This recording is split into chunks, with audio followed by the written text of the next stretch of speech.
Fala pessoal, seja muito bem-vindo a mais um Mesh Responde, o canal onde você pode tirar todas as suas dúvidas de projetos, estudos de proteção, qualquer dúvida de subestação, pode mandar pra gente que a gente vai responder. No nosso Mesh Responde de hoje, a gente vai responder a dúvida do Gilberto de Paiva Melo Neto. O que ele falou? Ele falou que ele tem um cliente com um transformador de 500 kVA sem necessidade. Hoje ele trabalha com 235 kVA, só que não tem outra proteção a não ser fusível fora depois do medidor. Como posso proteger o mesmo? Como está se tratando de uma subestação de 500 kVA, pela NBR 14039, subestações em que eu tenho uma potência superior aos 300 kVA, eu vou ter que instalar o relé secundário, a não ser que esse relé secundário esteja numa subestação. Imagina a seguinte situação: eu tenho uma subestação de entrada com cubículo de medição e proteção, e esse cubículo de proteção manda para essa subestação de 500 kVA, por exemplo. Aí ela está protegida, a subestação, porque tem um disjuntor, que é um alimentador que protege essa subestação. É claro, é importante ter um fusível, uma chave seccionadora desse transformador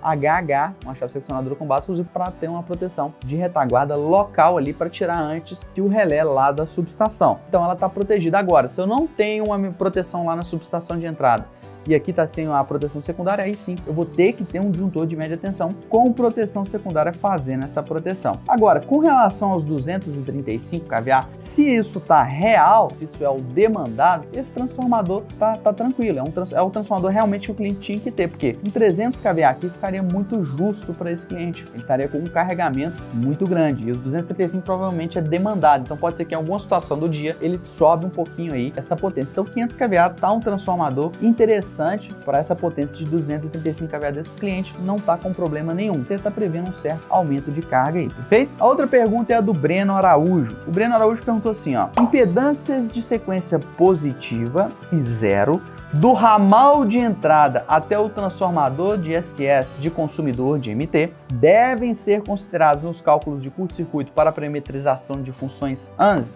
Quando a gente está fazendo o cálculo de curto-circuito de uma subestação, é importante sim que consideremos as impedâncias da concessionária. Afinal, a gente tem a fonte, e essa fonte da concessionária ela tem uma impedância que é o equivalente Thevenin do sistema dela, que é o que ela normalmente fornece em muitos casos. Para eu saber a corrente de curto-circuito real calculada em qualquer ponto do meu sistema, eu preciso saber a impedância da fonte, e ela deve ser considerada sim, para eu saber o curto real. Se eu não considerar a impedância da concessionária, os meus níveis de curto-circuitos vão tender a dar valores maiores. Do ponto de vista de proteção, eu posso estar enganado. Por exemplo, se eu coloquei o ajuste da instantânea e o curto-circuito está nesse ponto, o que vai acontecer? Se eu não considerei a impedância da concessionária, o curto está para mais, e pode ser que na verdade o curto esteja antes da região instantânea e não está protegendo, não está tirando o curto de maneira instantânea. Por quê? Eu não considerei a impedância da concessionária, que vai fazer esse curto cair necessariamente. Então estou calculando um curto errado para o meu sistema. Então, para eu calcular o curto da maneira correta, sim, a gente vai ter que considerar as impedâncias de sequência da concessionária, que vão ser necessárias através do método das componentes simétricas para determinar os níveis de curto-circuito em qualquer ponto do meu sistema. Tanto é que quando a gente vai fazer estudos para qualquer empresa, em qualquer software, ele sempre vai pedir a impedância da fonte, para que você dê a impedância da fonte para calcular os níveis de curto-circuito no resto do sistema.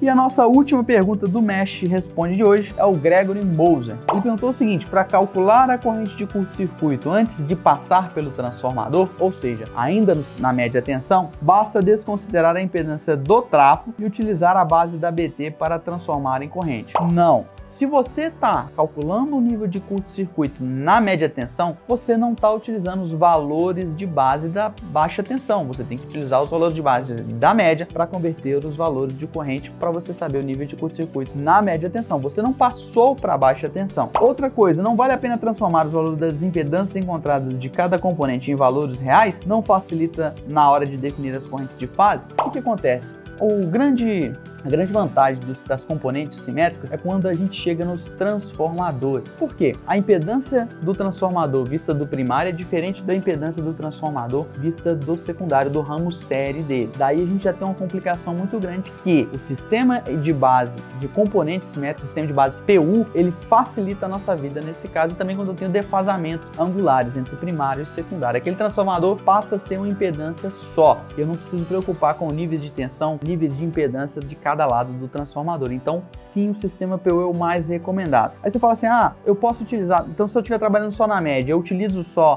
as impedâncias? Pode utilizar, só que é o seguinte, você começa para cada caso utilizar um método de cálculo específico. Então é interessante você uniformizar tudo de forma que você faça cada vez mais rápido aqueles estudos, né? Que você não fica perdendo tempo selecionando qual que é o método que você vai selecionar. Use o sistema de componentes simétricos com PU que vai dar sucesso e vai tornar o seu processo muito mais rápido. Aí você fala assim, toda vez eu vou ter que fazer na mão? Não, gente. O Excel tá aí para isso, o MATLAB tá aí para isso. Tem várias ferramentas, N ferramentas que facilitam e aumentam a sua velocidade, a sua produtividade fazendo esse tipo de estudo. Então olha só, é o que eu sempre falo. Você faz aquele negócio com frequência, você tem que desenvolver uma ferramenta. Ou aquilo que você faz, você não faz com frequência, mas sempre que você faz, demora muito para fazer, desenvolva uma ferramenta. Qualquer dos dois que tá te tomando tempo, você faz muito, demora pouco tempo, mas você faz várias vezes, faz uma ferramenta. Você faz poucas vezes, mas você demora muito, faz uma ferramenta para você economizar o seu tempo e otimizar o seu trabalho. Então esse foi o nosso Mesh Responde de hoje. Se você ainda tem alguma dúvida, deixa ela aqui para mim, não deixa passar. Nós estamos aqui para te ajudar e não se esqueça de se inscrever no canal, fazer tudo que você tem que fazer aí, e a gente se vê no nosso próximo Mesh Responde.